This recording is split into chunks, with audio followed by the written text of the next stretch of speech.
Guys, welcome back to the channel. So guys, आज था हमारा first day of school after vacation. तो यार पहले तो मैं बहुत नर्वस थी स्कूल जाने के लिए, क्योंकि यार 1 महीने की छुट्टी में इतना ज़्यादा आदत बन जाता है घर पे रहने का कि मन नहीं करता जाने का। लेकिन तब भी मैं गई वहाँ पे एंड उसके बाद से मैंने अटेंड किया क्लास। और घर आने के बाद से फिर पापा ने बोला कि चलो चलते कहीं बाहर घूमने। वैसे मुझे तो बहुत मन कर रहा था कुछ लोकल स्नैक्स ट्राई करने का, तो मैं गई वहाँ पे और पानी पूरी खाया और भी कई चीज़ें ट्राई की जो कि बहुत टाइम से मैंने नहीं खाया था, इसलिए ज़्यादा एक्साइटेड थी मैं उस चीज़ के लिए। एंड ये सब करने के बाद से फिर हम आ गए घर, और घर पे आने के बाद से सबसे पहले मैं खोल लिया अपना बिज़नेस स्टडीज़। और इसमें पढ़ा मैंने 3rd चैप्टर का लेक्चर अटेंड किया, क्योंकि मैम ने बोला था कि रीड करके रिवाइज़ करके लेसन थोड़ा बहुत आना है और उसके बाद से हम स्टार्ट करेंगे ये लेसन नेक्स्ट डे से। तो इसलिए मैं रिवाइज़ करना स्टार्ट कर दी थी। मैं इसमें रजत सर का पढ़ रही थी, जो 100 डेज चैलेंज है उसमें जो वीडियो उन्होंने डाला था, मैंने अभी करंट का देखा है वीडियो।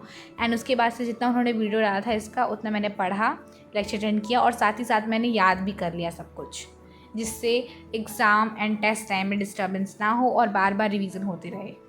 चलो, तो अब आप लोग भी बताओ कि आपके स्कूल में कहाँ कहाँ तक सिलेबस हो चुका है, हर सब्जेक्ट में, अकाउंट्स में, बिजनेस स्टडीज़ में और इकोनॉमिक्स में कहाँ तक हो चुका है अभी तक।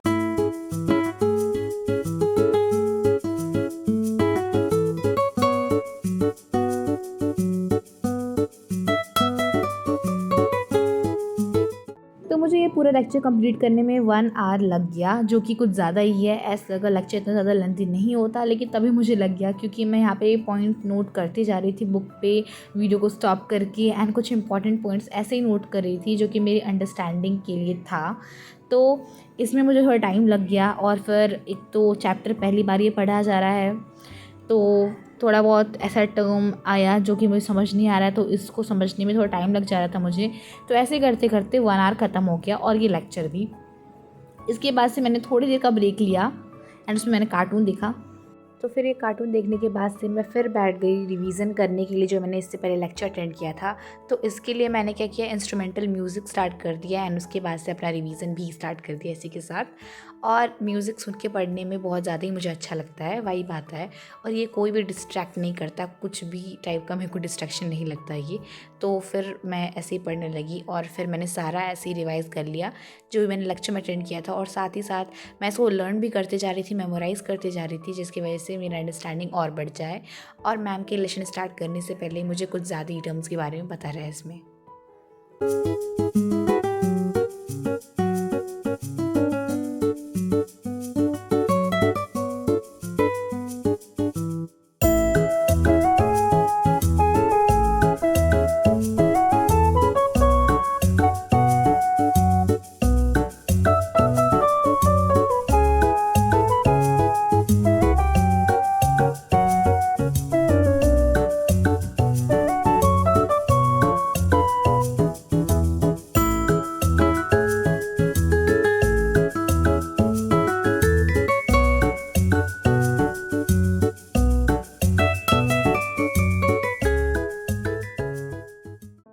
तो बिज़नेस स्टडीज़ ख़त्म करने के बाद से मैं लेके बैठ गई थी इंग्लिश, क्योंकि मैम अगले दिन से इंग्लिश का नेक्स्ट चैप्टर स्टार्ट कर रही थी और आज सिर्फ हुआ था होमवर्क का correction.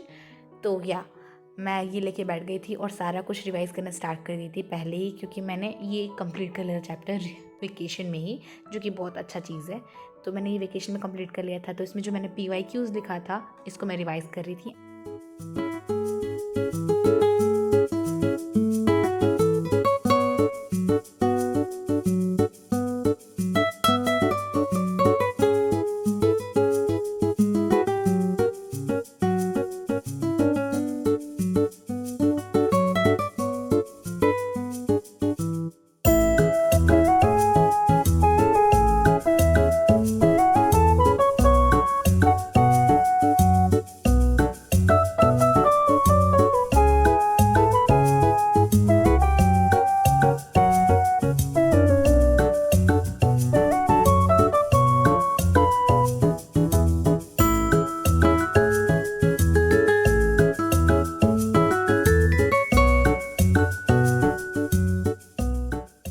So after attending an animated video lecture of English chapter 2, फिर मैं चली गई अपना पढ़ने फ़िज़िकल एजुकेशन में मैं फ़र्स्ट चैप्टर पढ़ रही थी क्योंकि बस यही कंप्लीट हुआ था स्कूल पे।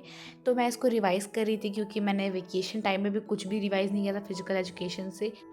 तो after completing all this things मैं चली गई सोने क्योंकि बहुत ज़्यादा लेट हो चुका था और मैंने आज बहुत कुछ कर लिया घूमने के साथ साथ। तो मुझे बहुत अच्छा लग रहा था कि मैंने इस डे को और प्रोडक्टिव बना दिया क्योंकि मैंने बीएसटी में बहुत अच्छा लेक्चर अटेंड कर लिया, रिवाइज़ कर लिया और उसके बाद फिर मैंने फ़िज़िकल एजुकेशन में भी पढ़ लिया और रिवाइज़ कर लिया सब कुछ एंड फिर इंग्लिश में भी।